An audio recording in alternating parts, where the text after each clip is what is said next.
Hi, and welcome to Mondays with Marlo. I'm very excited today because this is the perfect time of year. It's April, and I know you're all planning your summer vacations, as I am. And so I thought it'd be great to have a great travel expert, Seth Kugel of the New York Times. He's called the Frugal Traveler. God knows we have to be frugal if we're going to have any vacations in this economy. So we're very excited to have you here. Now, tell me, what makes you such an expert? I mean, you travel all year long. How do you know so much?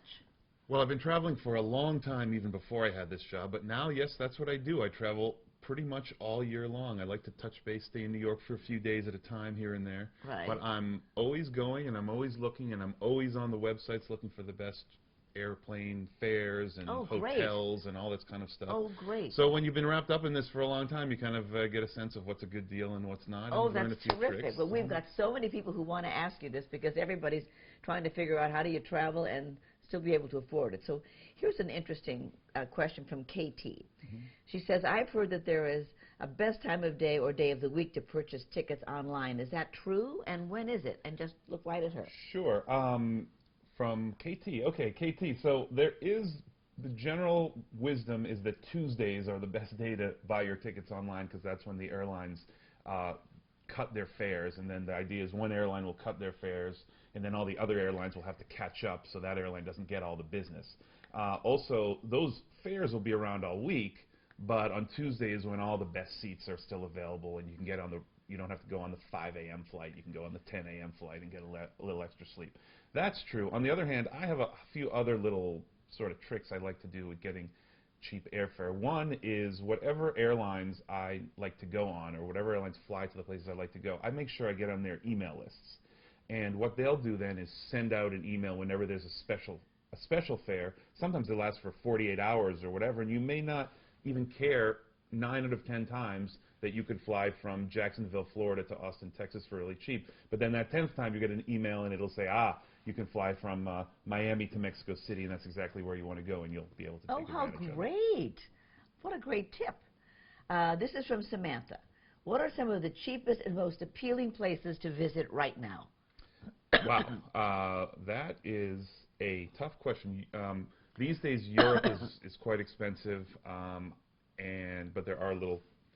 One thing you can do, actually, when you are trying to find a cheap place to go is to look at where the economy is not doing so well, unfortunately. So you can talk about Greece and Portugal, for example. People are talking about how those are cheap places to go. Honestly, a really cheap place to go now, if you dare, is to go to Egypt. You know, it's not Libya. It's not. There's not a war going on there. And my friend who's in Egypt right now wrote to me and said, "Can you get out here? Because there's 5-star hotels on the Mediterranean and on the Red Sea for $85 a night." Oh my! Now, it's a very common thing to say, "Oh no, I'm not going to anywhere near where there's any trouble." But if you plan it carefully, you don't have to stay in the part of the country where there's even a little trouble. Mexico is another good example. Prices are down in Mexico. Why? Because people are scared of this border violence and these drug killings. But this is on the border with the United States. You go down to Cancun or you go down to Chiapas or something like that, you're far, far away. You're probably closer right now where you are to the violence than you would be down there. So a lot of times if you can look for poor economies, financial crises, unfortunately, one would imagine that as soon as we can get rid of this absolute horror in Japan, there'll be a period of time where going to Japan will be very inexpensive. If there's any hotels left. As the other well, the thing is, southern Japan is untouched mostly. Of course, again, the radiation horrors are scary. But okay, so let's see. This is from Marlene. Hi, Seth. How much should one budget to take a trip for two to Paris in the summer? It's been a lifelong dream to go, and my boyfriend and I are planning this in July. What's a realistic amount of money to set aside, including airfare? Oh, Marlene, what can I tell you? I will tell you that I recently did a story in which I went to Paris and spent a weekend there for $100. Wow. And I could also, I think I said in the story, I could go and spend $10,000 during the same weekend. So the bottom line is you could travel for maybe as little as, you could budget... I wouldn't say $100 a weekend, but between you and your boyfriend, you could almost budget $100 a day, plus get a really cheap hotel sort of in the outskirts of Paris and all that kind of stuff. But I think you can do it for pretty much whatever you want between $100 a day plus airfare to $1,000 a day plus airfare. It really depends on what you can afford and what you can tolerate. You guys could stay in a youth hostel. One of the real tricks that people don't know about is sometimes these youth hostels have private rooms. Quite often they do, and they basically replace a hotel. On the other hand, maybe you're interested in a romantic hotel on the Seine, and in that case you're going to have to pay a little bit more. So, what I would do is, instead of asking me how much I would spend, pick an amount you want to spend and you think is reasonable, and make it happen, because it can happen. You can buy, everyone loves a picnic in Paris. Right. So you go to the bakery, and then you go to the grocery store, and you get your cheese, and you get your baguette, and then you go do it. You can save lots of money at the Musée d'Orsay, for example. You pay half price if you go after, I think it's 4:45 p.m. I went to the Comédie Française and saw a play there for €5, which is what, about $7 or $8. And these are tickets that are $60. So I don't want to be copping out on you and not give you a literal price. That's very good. No, that's very good. I think you can make it happen. You've got to check what the airfare is. Go right now, go to kayak.com or something like that, look at a bunch of different dates and see what the airfare is. Start from there. Imagine you're going to spend $100 a day plus wherever you stay, and then go up from there. That's great advice, and that's really what we should be doing with all of our lives. How much have I got? How much can I spend? And that's it. It's really too bad when people say, the whole point of this is the beginning of a series I'm doing, the $100 weekend. So I did New York, and then I did Paris, and I'll be doing some other cities. The point of this is you can go anywhere you want as long as you can pay for the airfare. Right. Once you get there, there are always cheap ways to see stuff. There's tons of free stuff in every city. If not, what would these college-age backpackers be doing? Right, exactly. They're there. Right. Now, this is from Veronica. She says, hi, Seth. What are some misconceptions people have about budget traveling? Well, Veronica, I would say the first thing is that you have to stay in a youth hostel and you have to eat potato chips from the local supermarket or something like that. I almost never stay in a bunk with a bunch of other snoring, hungover college students, although I do it sometimes, and sometimes it's just fine. So you can get a very reasonable hotel with private room and often a private bathroom for very cheap. You can be comfortable. One thing that people don't often do is they push aside the idea that you're going to have to stay in an international hotel chain and look for these local hotels that are cheaper and comfortable. And there are plenty of websites. One thing, I tell people to go to hostelworld.com, which sounds like it's just going to be youth hostels, but in fact has tons of guest houses. Oh, so great. The other thing, just quick misconception about frugal budget traveling, is that it's actually in many ways more fun than spending a lot of money and staying in a really, really nice place, because those kind of places really put up walls between you and the culture you're visiting a lot of the time. If you stay in an international chain resort hotel, well, then, you're being shuttled from the airport instead of taking the bus from the airport. And really, even taking the bus from the airport can be a fun experience. Right, exactly. So, yeah. And you don't want to spend your money on getting from the airport to the hotel. That's be the silliest way to spend your money. And really, and international chain hotels, I don't want to, bother any of the sponsors out there. But seriously, I try never to stay in those chain hotels unless, and this is important, you can get a really good deal on something like Priceline. .com. I love all these .coms you know about. Well, right now, Hostel.com, I love that. The only thing I do that's not online is I go and I buy I fly a lot to Brazil, because I used to live in Brazil and still have a place down there. And I do not buy my plane tickets to Brazil online. I go to a Brazilian travel agent here in New York. And surprisingly enough, there are still little bits of travel that travel agents can make happen for cheaper than a website. Really? So I especially recommend, if you're going to a place... Well, that's a debunker of a myth right there. And you live in a city or a town that has a big immigrant population from that place. Right. Ask the people around who are from there how they get home. Back and forth. That's great. Okay, here. I want to go, this is from Vicki. I want to go on a beach trip to Greece this summer, May or June, but can't coordinate schedules. So I'm thinking about going alone. Can you recommend how to make the trip fun without getting bored or lonely? Sure. I travel alone. That's pretty much all I do. Occasionally, I can get a friend to go along with me, and it's a very different experience. I'm guessing, Vicki, that you're probably outgoing. If you're not, you're going to have to fake being outgoing for a little while. But someone I heard in a conference recently said, all you need to do to travel alone is to just walk up to people, smile, and ask a question. You know, how do you get to this place? Or where would you recommend eating around here? And a lot of times these will be fellow travelers, and people invite you along all the time. And I don't travel, I travel anonymously. I never say, hey, I'm working for the New York Times, Right, yeah. and would you, you know, would you like to have dinner? And so I'm not all lonely here. Right. But no, I just say hi and I meet people, and people love to travel in groups and get together with folks. So I really recommend traveling alone. I think you don't want to do it all the time, but sometimes. Here's a question from Nikki, who's live. She says, what's the best place to go solo? Just to get away from everything, a place that's ridiculously cheap. I'm a big fan of Latin America. There's tons and tons of travelers always circling through there. With with their backpacks or on cheap vacations, young couples, that sort of thing. So there's lots of people to talk to. Right. Bolivia is, I think, by far the cheapest place to go in Latin America these days. I was through there last summer, and man, it's almost cheating to be the frugal traveler and go to Bolivia. And there's so many interesting things to do down there. With all the indigenous culture and beautiful, La Paz is a beautiful city. The mountains are great. It's very well developed for tourists, and yet it is still just extremely cheap. So look for the low fares to Bolivia. You might Here's live from Carrie. She's right there. She wants to know, what is your favorite airline? Oh my! You know, it's funny, Carrie. I have heard lots about really great airlines that I've never been on. Like, I've never been on Emirates, and everyone says it's just the greatest airline of all time. Never heard of it.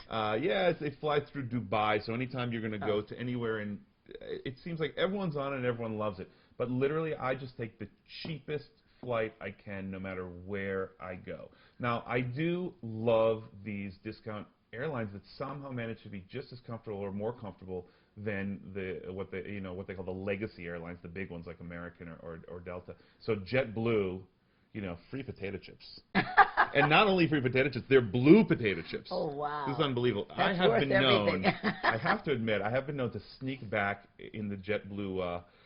Back to where they keep all the free potato chips and snacks, and just because I'm too embarrassed to ask for more, when the flight attendants are gone, I just grab a whole. You're not embarrassed to steal, but you're very. I basically steal. Well, I'm not stealing them; they're unlimited. I know. And then also EasyJet in Europe. If you're looking to fly around Europe, I had a great experience on EasyJet recently. Really comfortable, new plane. Great. Fantastic. And here's a question from Caitlin. Did you always travel when you were a Yale student? That interests me too. Like, did you always want to do this travel? Yeah, I was just thinking back, actually, at how I got started, not only with travel, but with cheap travel. And, of course, I used to travel with my parents all the time, and I don't want to say that they're cheap, because I'm sure that they'll be watching this. Now they're actually beginning to spend a little bit more. But, you know, they were the kind of parents where no way are you ordering that Coke in the Chinese restaurant, right? I mean, you can have water and like it. And then we wouldn't get Doritos when we were kids. We'd get the generic brand chips. So I was traveling with them, so I learned a lot from them. But also, my first travel experience away from them was to go to stay in a village in rural Kenya through a YMCA exchange program. Wow. And I was hooked after that. You know, I was hooked about going to places and staying with real people, trying to do homestays. I think homestays, which now you can do, just Google homestays around the world or whatever country you want to go to, and see if you can stay with someone, or look up my article on Guatemala, which is on my blog, and you can go stay with an What's your blog called? Just Frugal. It is The Frugal Traveler, so you go to nytimes.com/frugal traveler. Great, because I'm sure there'll be a lot of people that want to do that. Here's one. This is live from Betsy. Hi, Betsy. What is the one travel item that you always pack and can't live without? Well, I wish I had some tricky answer. Like I always, there's this former, R.W. Apple is now passed away, but he was a great traveler for the New York Times, this great gourmand, and he traveled all around the world. And he always used to bring a pepper grinder. Oh, really? Right? So I'm like, okay, that would be pretty cool. If I could think of something like a pepper grinder that I would always bring with me. But no, I am an absolute photography fanatic, so I bring a very, very heavy, bulky, easy to steal, clearly very expensive camera with me, even when I shouldn't. And I mean, I'm talking about going like to a a bar in a poor neighborhood of some So don't crazy take city. this tip. This is not a good No, tip. no, but I want to take pictures everywhere I go, and No, that's I'm willing great. to, I'm You willing should to be able risk to it. do a great book, too, with every place you go. Let's hope. Yes. Um, this is live from Kaylee. Hi, Kaylee. I am planning a 2-week trip to Brazil. I want it to be a mix of urban and nature. What should I do? Well, Kaylee, Brazil is right up my alley. So I think that if it's your first time to Brazil, you want to do one city, and then you want to do one natural area. So I'm going to give you the obvious recommendation for the city, which is Rio de Janeiro. It is a city that is now a very exciting place to be because the Olympics are coming, the World Cup is coming. There's a lot of buzz there. People are going to start over the next year or two opening up all kinds of new hotels and restaurants. So you go to Rio. I mean, that's the thing. It's a city with a beach right downtown. Not even one beach, like 7 beaches right downtown. There's really almost nothing like it. And then once you've had your fill and you've been there for a few days, 3, 4, 5 days, the obvious thing would be to go to the Amazon and stay in some sort of a lodge, an eco lodge. But I'm going to recommend a place called the Pantanal, which is not a rainforest. It's a bit of a different sort of bio, whatever you call it, what's the climate and all this kind of stuff. But it's full of, it's kind of like the secret Amazon. There's tons and tons of all kinds of animals. You can go on boat trips or hikes or whatever. Oh, that and sounds it's great. very well known among Brazilians. Brazilians love to go there. But it's not so well known among So spell foreigners. it so we can find it. Pantanal, Pantanal, and it gets total raise from almost everyone that goes. Fabulous. Oh, that's exciting. This is live from Deborah. I want my kids to experience Europe, France, Italy, but the cost for 5 makes it impossible. Any ideas for how a family can manage to experience Europe on the cheap? Oh, boy. I see she says, Deborah, I see you say France and Italy, and the cost for 5 makes it impossible. Maybe you want to reconsider what countries you're going to go to. It is extremely hard to travel with a big family through an expensive country. Also, you're not going to, you have kids, it depends on how good eaters your kids are. Right. Are your kids going to go for this baguette and cheese a picnic? I don't know if they are. So, I mean, one thing you want to do is if you possibly can avoid traveling during summer vacations, that would be a really great way to do it. I don't know. When would be the cheapest time, do you think? Oh gosh, well when everybody, you don't want to necessarily go in the winter either to France or So Italy. maybe September, October? Yeah, well, if you can pull it off, if your kids are not going to be in Right. school, but they probably are going to be in school. So Right. people are stuck. You want to plan way in advance. You really want to flood your, you want to sign up for every single airline that goes to Europe to see when they're offering these kind of, these cheap deals. So you can get right on it and buy the plane tickets. You know, once you're there, again, stay away from the chain hotels. Look for these stay a little bit outside of the city. Don't stay right downtown in Paris. You guys can get on the subway and get into the city.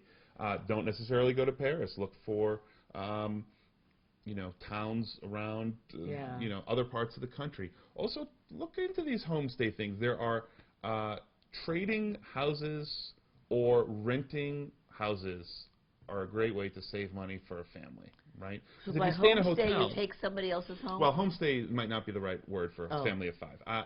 You go on to a vacation rental site, or you go on to a house exchange site, which you can just Google and find these places.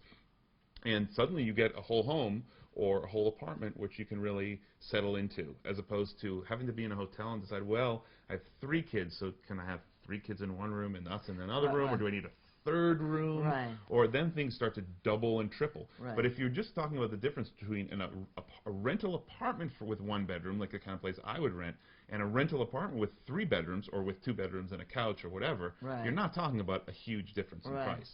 In fact, sometimes you can, I feel like I can't travel alone because the places I'm staying are too big. They're not worth it anymore. Right, so there are these ways to travel with families for cheap. And bring a lot of snacks.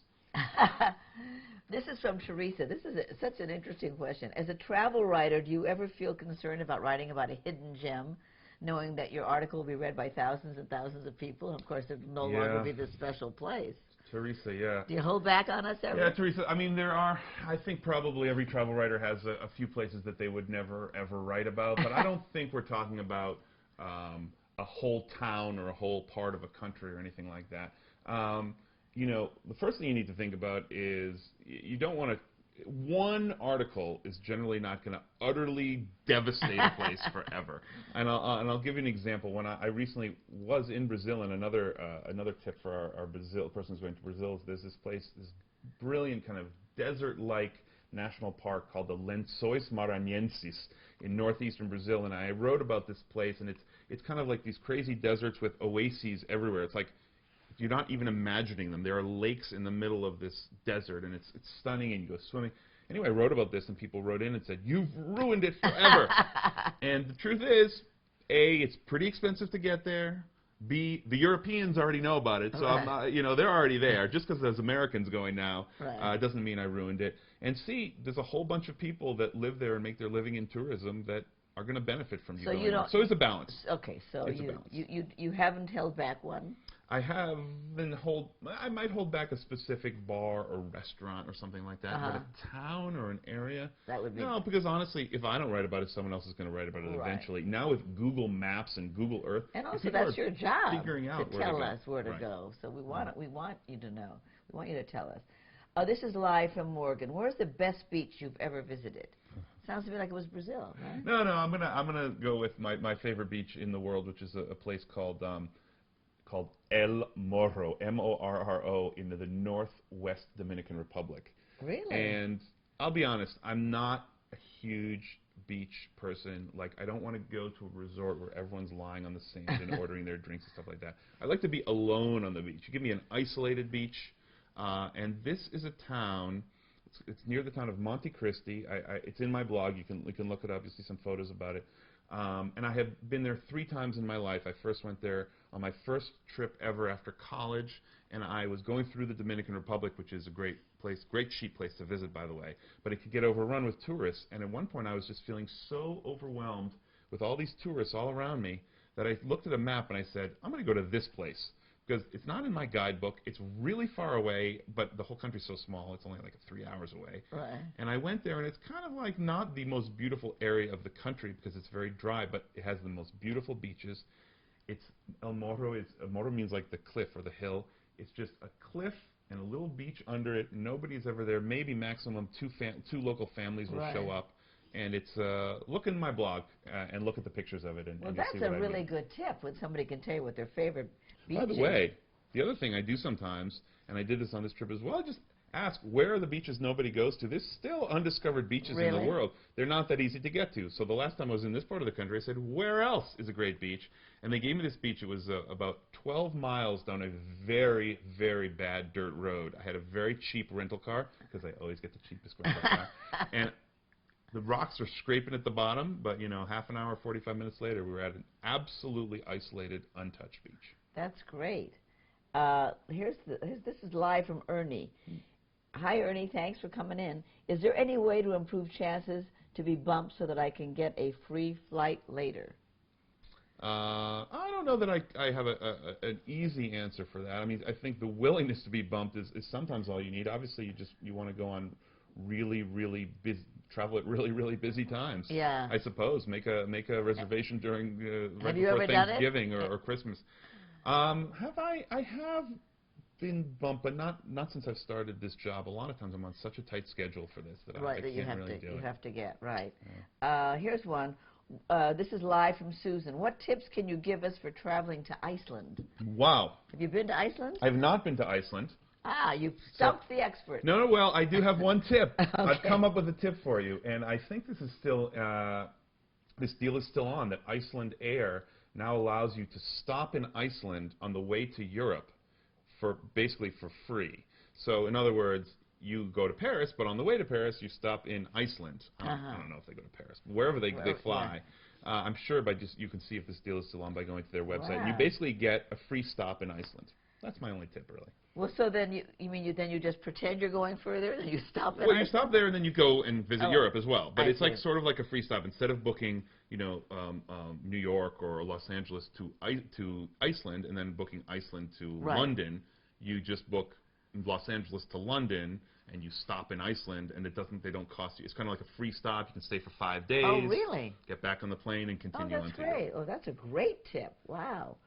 What's your choice? This is live from Sue. What's your choice of the best seat on an airplane? Oh my God, I love the emergency the row when you have more space, and I also love having no one in front of me. My biggest pet peeve on airplanes is the person in front of you. Oh, they lean back. Leaning Oh down my the thing. God, I know. And the problem with that is not that they lean it down. You know, I don't care. I know you're going to want to sit back, and then I can sit back, and we're all equal. But they just push it back. I know. And I'm usually working on my computer. Right. And it's like this, and the seat goes bam and hits the computer. I know. And it just drives me absolutely nuts. Me And then the too. only thing is, though, that when I put my seat back, I forget that there's someone behind me, and I do the same thing. And then I feel bad. Well, you should. Let's see here. This is live from Leah.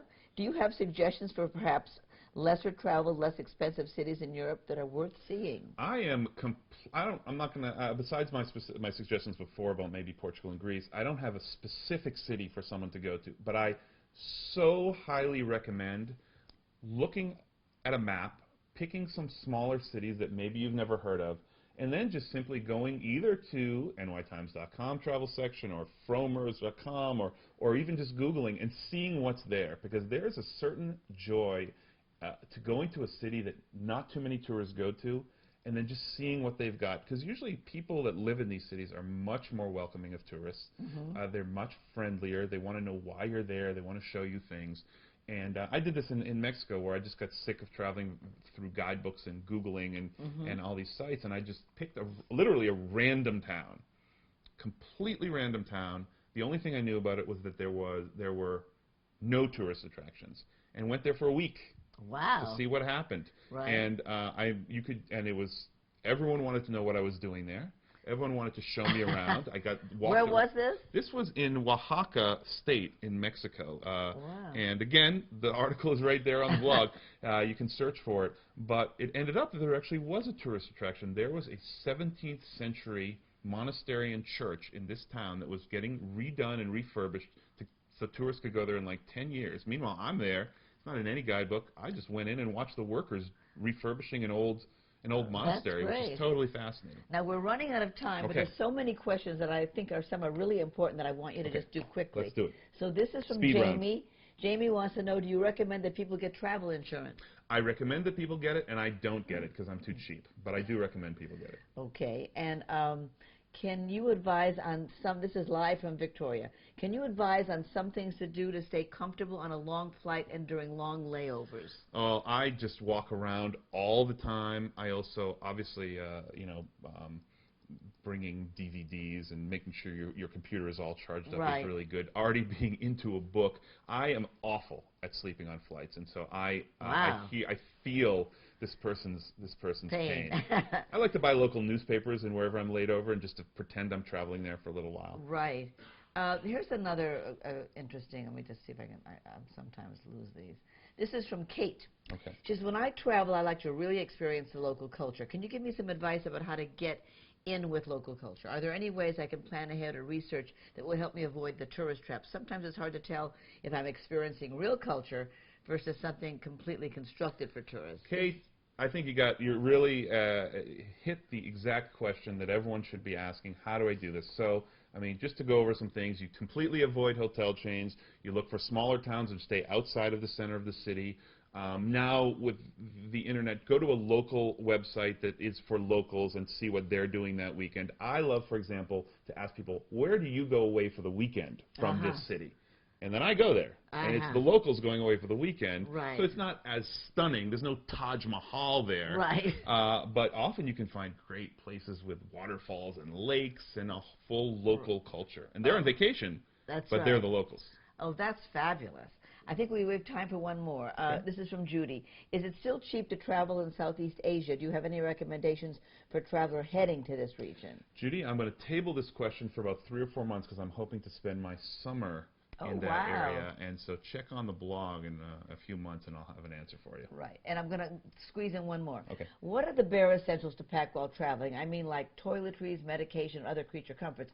And do you have a system to packing them compactly? I find that I often bring way too much, My suitcases are oversized and heavy. I could have written that.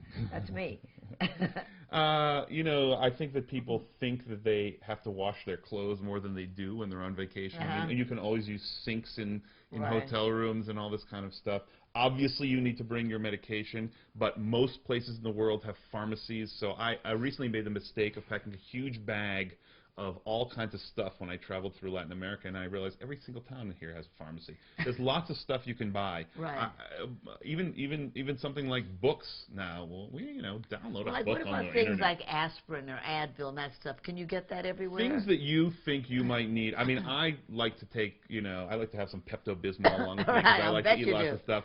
So you don't know. Anything that you think you couldn't live without for a day, Right. fine. But aspirin, you can get it Yeah. anywhere. I mean, not anywhere. You're, Right. hiking through the Himalayas, Right. maybe not. But Right. anywhere where there's going to be towns, there's Right. going to be pharmacies. The world is a much Right. smaller place than it used to Right, be. yeah. You might even find a Twix It's bar. true though about the Twix bar. It's true though about the laundry. I always bring too much of everything because I think, oh my God, I'm going to run out of T-shirts or underwear, and then I always bring back stuff I never wore. Oh, I mean, shoes. Right. I mean, yeah. one pair of comfortable shoes and one pair of slightly less comfortable shoes should you need to go to a restaurant. Right. I personally don't go to really nice restaurants. Right. Like this jacket, maybe this is a very compact jacket. I'll fold it up and stick it in there just in case I feel like I might meet some, like the princess of some country and I might get invited to dinner. It's never happened yet. That's too bad. Well, unfortunately, we're out of time. This was fabulous. A lot of The fun. questions were great. There's still more, so we'll send them to you so you can tell everybody, Okay. what you know about all the stuff they want to know about. But I think this has really helped a lot with my summer plans, and I hope it's helped you as well. And don't miss next week. Susie Orman is back with all of her financial expertise. You loved her last time. She'll be with us next Monday live, and the great Susie Orman. We look forward to Susie, and thank you so much, Seth. This was such fun. You are welcome. It sure was fun. Yeah, it was. Bye. See you next week.